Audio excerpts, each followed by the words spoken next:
we'll mention that we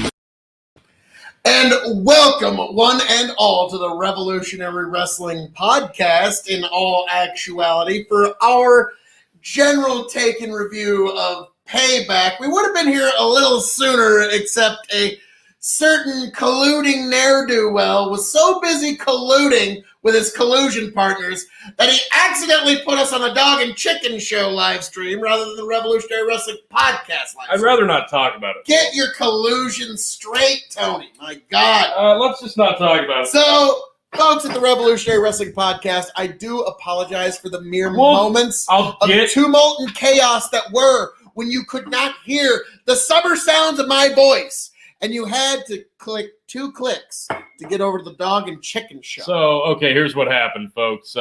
We went live the second after the show went off the air, and unfortunately it was linked to the Dog and Chicken YouTube channel, not the Revolutionary Wrestling Podcast channel, all under the Big Buck and Entertainment umbrella. Here we are. Sir. If anybody's watching and trying to search through the YouTube right now for your results of WWE Payback 2020, we're going to run down this real fucking fast for you, and then we will just bitch about professional wrestling. And hopefully some of you wanderers after the show on YouTube will join us. If not, that's fine. But I will. I was about to say, I can complain endlessly. I was saying, yeah, we can complain all you want. But no, we did watch the show, and I will get the full one onto Revolutionary Wrestling Podcast very shortly. So let's run down the card again. So we started off with Bobby Lashley. Do we love Bobby? Now, I got to give him credit. Our current sitting president managed to do the impossible. He got Bobby Lashley over for 3 weeks. Weeks, not minutes, not hours. For 3 weeks, with his use of hyperbole and positivity. Do we love Bobby? Oh, yes, we do. Tremendous wrestler Bobby is. We love Bobby? So, Bobby. I don't give a shit. I'm sorry. Goddamn. Okay, this is going to be the fucking unhinged version of the Payback review. Let it go. We're going nuts for this one, folks. This is normally too hot for you two, but you're getting the real takes here. Here. Spoiler alert. God damn it. I'm the champion. Barely. Collusion. Champion enough. I'm the champion. I'm still the fucking champion. All right, Bobby Lashley. Bobby Lashley. The joke that we've had in the longest running podcast of the Big Buck and Entertainment venue has been the Revolutionary Wrestling Podcast. And the joke that I have been using since day one, Bobby Lashley's as green as the screen behind us. Well, there's not a green screen tonight, but it's over in the corner, and you're just as green as that. But damn it, you didn't flub tonight, and you won the title. So I guess I can't hold it against you too much. You just don't compel me that much. And you know what's really fucking sad, Bobby? It took you rehashing the Beatdown Clan from Impact Wrestling with MVP to be relevant. Congrats. Hurt Business. Congrats on your U.S. title. Yeah, I really like Hurt Business. That's just Yeah, but I'll be frank, there's so many other names I could have chosen for that, but Hurt Business, like, do you remember the episode of Futurama where they have this new food and they're trying to come up with a name for it, and there's only 2 words left in all languages, and one of them's poplar, and one of them's like some really gross sounding word, and the other guy goes, "Hey, I know, let's call them poplars." I feel like that's how they arrived at, all right, let's spin the wheel. Hurt Business. All right, the Hurt Business. Not a strong name by any means for a stable, and I hope that they've got more planned for these guys. I hope that they're going to add to the ranks. I really hope Apollo Crews actually ends up joining them, because a heel turn would make him so much more interesting. My God, is he bland. About to say, just about anything would make him more interesting. Doesn't matter. A heel turn, a babyface turn, just anything that's not him. Yep. Yeah. I'm going to go out and smile. He's got Finn Balor's gimmick. Go out and smile. Yeah. Anyway, my God. Then the Big E Sheamus match. That was a match, wasn't it? It was a match that was, and I'll be frank, I'm not liking the idea that Sheamus is basically ripping off Brad Pitt's character from the movie Snatch. Like, if you ever seen it, it's basically about as straight of an influence for a character I've ever seen. So beyond that, Big E is moving on to bigger and better things. I certainly hope. Sheamus is a great opponent for anybody. He's mostly safe. He's a solid worker, but he's never going to be champion again. I'd love to see him reform the Bar because that's where he really kind of found his stride, and they went away from that, and now they don't really know what to do with him other than just here, go out there and have a good match, but you're going to end up losing the feud. So it is what it is. Big E has so many fun moves. He moves so well for a big guy. Like, him and Keith Lee are really kind of in that same wheelhouse as far as big dudes who move like guys that shouldn't move like that. And Yeah. But Big E's more of a veteran. Yeah, he was supposed to be the breakout single star of the New Day. Yeah. Kofi Kingston was just right place, right time. And if I'm Mustafa Ali, I would be pretty pissed. More than a little pissed at the guy that popped him in the eye and gave him that black eye. That is. Yeah, it is what it is, though. Mustafa, you would not be the first guy that lost a title shot due to an injury, and you won't be the last. So, like, that's just the nature of the business. Like, that's like, am I wrong? No, you're not wrong. Yeah, not wrong. and so it's unfortunate, but 'tis what it is. And then we move onward and upward. What was the next match? It wasn't Keith Lee. That didn't. No, come that yet. wasn't yet. It was the.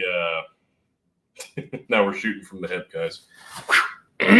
Well, yeah, Tony erased all of the matches because we had already reviewed them because, gotcha. Again, our champion here was just way too busy colluding, just way too much. Yeah, fly on you. Collusion. Chicken with his... Oh, and by the way, while you're pulling that up, it does bear mentioning. Chicken sent us a prediction where he predicted like 3/4 of the card, and then the other quarter made no sense. Yeah, it was from like Backlash. And when we were going on live, I've got my phone ready, and we're about to go on live. And Tony goes, pull up Chicken's picks. And I'm like, a couple of these don't make sense. The Street Profits aren't booked tonight. Other than that, it looks like he's got Orton. Looks like he's got Apollo Crews. Looks like he's got Strowman. Like, yeah, it was a pretty... he's got the Street Profits and Asuka. Wait, what? Yeah, so some of it didn't make sense, but enough of it did to the point where we weren't quite sure, like, did he hear about some matches that we didn't know were happening? And so that was where that particular... And so I will say, I said it on the Dog and Chicken Show, and I will say it again here this evening. Chicken... I was 1 point behind Tony. 1 point. Clipping on the champion's heels, going to take that belt any day now. He's got about a week left in his championship reign. AEW, I will reclaim my title. Matt Riddle. Riddle and King Corbin. Hang on. I'm not done talking shit. Come on. When I'm dead, I'll actually be done. But then I'll still talk shit for like 2 more years. But, Chicken... You, on the other hand, sir, were 1 full pay-per-view behind moi and the champion. So, Chicken, I'm sorry, that will never... What's that? I'm the champ. I said moi and the champion. Just mention me, because I'm the champ. The champion... Well, it's going to change in about a week, so we don't need the fans to know. Matt Riddle, King Corbin was the next match. You suck, Chicken. So, anyways, as we move onward and upward, Matt Riddle and King Corbin, I am regretting to say to my Revolutionary Wrestling Podcast fans that from one king to another, the king was not able to secure the win in much the same way that I find myself often the victim of collusion and ne'er-do-wellery, because we all know Baron Corbin, fair and square, down the line. Nobody's more... Like that Boy Scout would never think of cheating. So I just Baron Corbin. Thank you, Baron Corbin always had have a a stock standard bar. Baron Corbin match. He didn't injure anybody, and he got somebody over. Standard Baron Corbin match, actually. Matt Riddle did fine. Did the Yeah. NXT call-up roster proud. Got the win here. They are It was a currently match. trying to still protect Matt Riddle. Hopefully that means they have something for him moving forward. I can see him easily entering an Intercontinental title picture. Oh, whoa. Watch out. Don't be strapping a rocket to that kid's back too fast. We all know how those Intercontinental and U.S. title reigns just put you over the top. It's definitely not what they do when the office doesn't know what to do with you for a while. It used to. So that's unfortunate. Like, the secondary titles mean so little that's kind of what they are now. It's that the office likes you, but they don't know quite what to do with you. Yeah. And so, yeah, I could see Matt Riddle and Keith Lee having several United States Intercontinental Championship title reigns. Unfortunately. Moving on, the Women's Tag Team Championship match.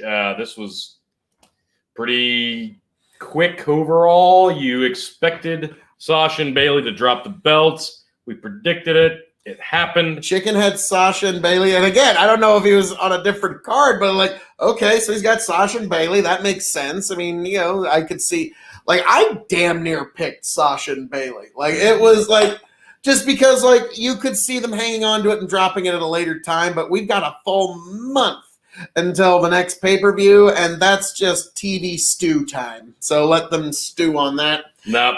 Shayna got the tap-out win on both. That was Bayley awesome. And Sasha. That was awesome. Great finish. New champs, as expected. I gave it 3.5 stars, if I recall. Yeah, it was just an good amazing match. It was good. It was good for what it was. And then we basked in his glory. That was Keith Lee. And he took on one Randall Keith. Yeah, it was a good match. And shockingly, I don't know if we need to be prepared for like a major fault line to erupt, or if there is an asteroid heading for Earth, or if our polarities are about to shift, because Randy Orton has done 2 clean jobs inside of 7 days. Yeah. I can't recall the last time that's happened. Certainly not before he joined Evolution is a Mystery. Like, he might have done it before that, but certainly not after. So it's been some time since that's happened. Randy's really going all in on trying to get the new talent over. So it's about time. Keith got the win. Clean. NXT call-up. Don't know where they're going to go with him next, but bravo, Keith Lee. Whew. Yeah, that was a great. I really like the way he moves and just everything about how he. Now, I do think it's strange that he, like, it's weird when he's trying to be erudite. It's like, Keith, this sounds like some shit that I would say. It's like, now let me tell you something, good sir. Like, wait a minute. Wait a minute. Keith Lee is basically Smart Hulk from Avengers Endgame when he found a way to be Bruce Banner in the form of the Hulk. Nice. I would like to see some more just Hulk. Yeah. Hulk from Keith, but wouldn't we all? We'll see how that goes. Good luck to you, Keith, in your call up to the main roster. Please be the exception, not the rule. On to the next, the Mysterio Clan versus Murphy and Rollins. This was a fucking great match. Great match. Wrong folks won. Nope, not at all. Not at all. Brilliant match. Loved it. You bottle fed the new kid with 2 veterans plus one of the most solid workers in Murphy. This was an amazing match. I loved it. Definitely up there for me in tag team match of the year.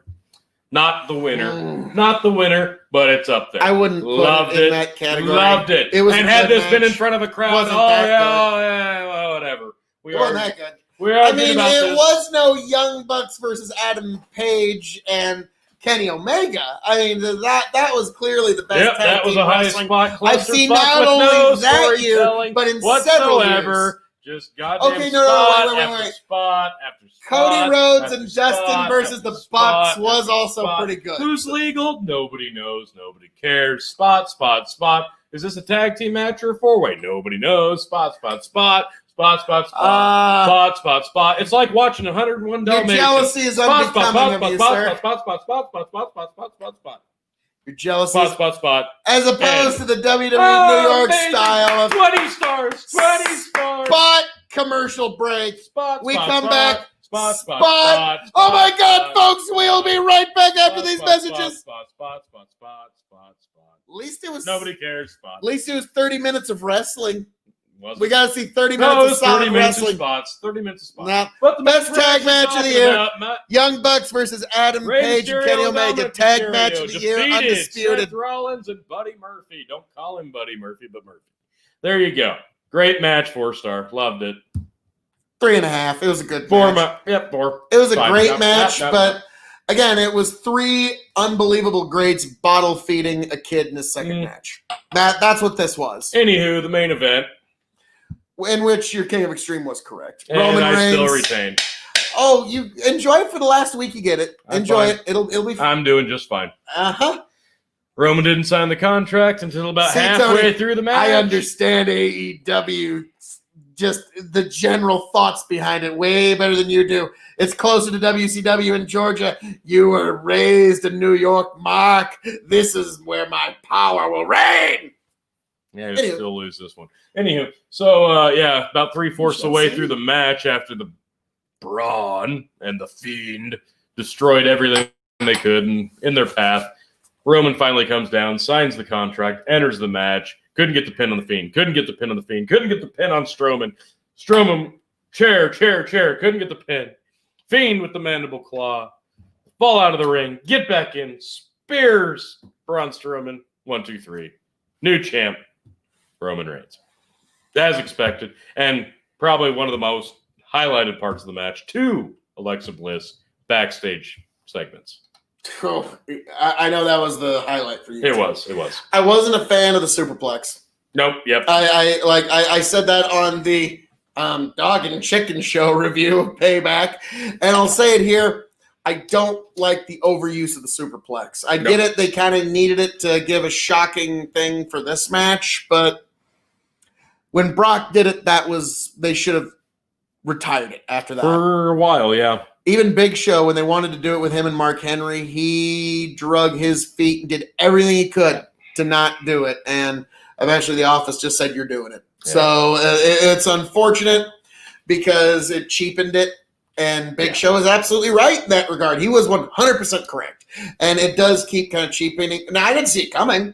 I'll give it because you don't really think Braun Strowman's, he's not the Big Show. No. You know what I mean? So, but it was what it was, and it got the belt onto Roman. He's now a heelish Paul Heyman guy. And finally, he's heel. There needed to be some sort of reason for this change. And it needed to be a payoff for it. And we have it in the Roman Reigns title reign. Now, Fiend, don't worry.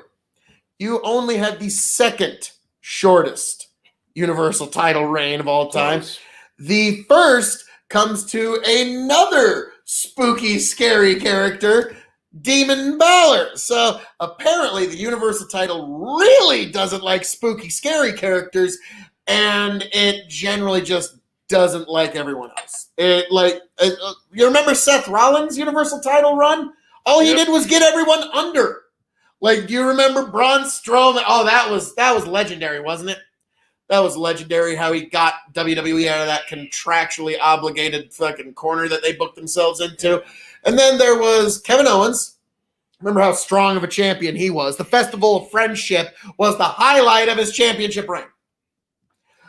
This is not had the best track. And then Goldberg. Goldberg's had some good reigns. Fuck Goldberg. Anywho. And then Brock Lesnar. He had the best reign, and everybody bitched and complained about it.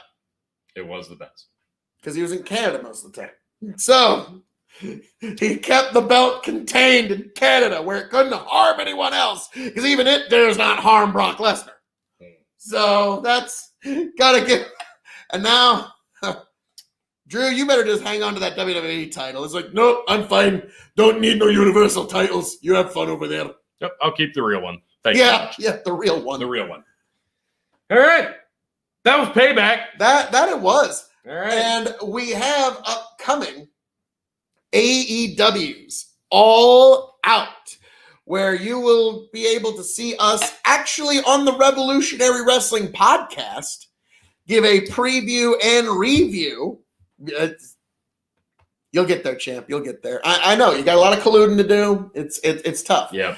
But you will also see Still your champ. Your King of Extreme capture the RWP Championship because he just doesn't understand Georgia booking style nor WCW booking style. He never understood the kind of booking that appealed to us WCW marks from back in the day.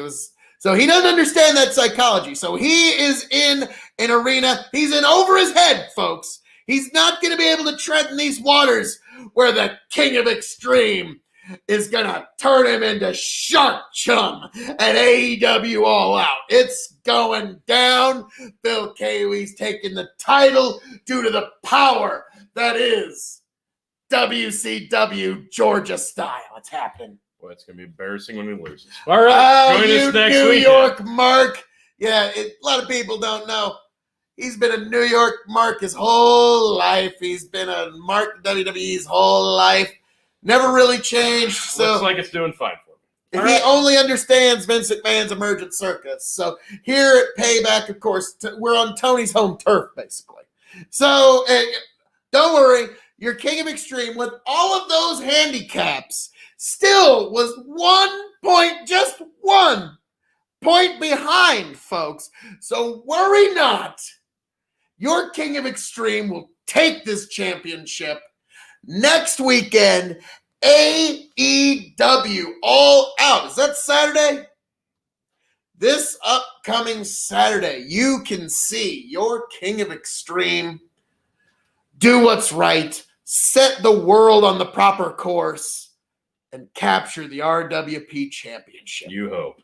That is what shall happen. Now, Tony, as I'm known to say around here, all that being said, this has been the Revolutionary Wrestling Podcast's review of Payback.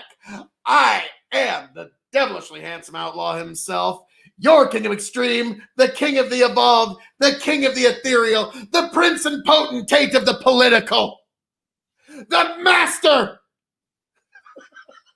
of Modesty, the King.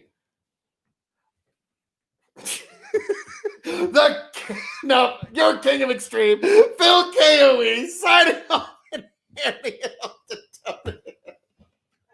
Fuck this. Just fuck. I'm Tony fucking G. I'm your champ, and all you need to know is I'm the best there ever is. Like, share, subscribe. See you next week. Later.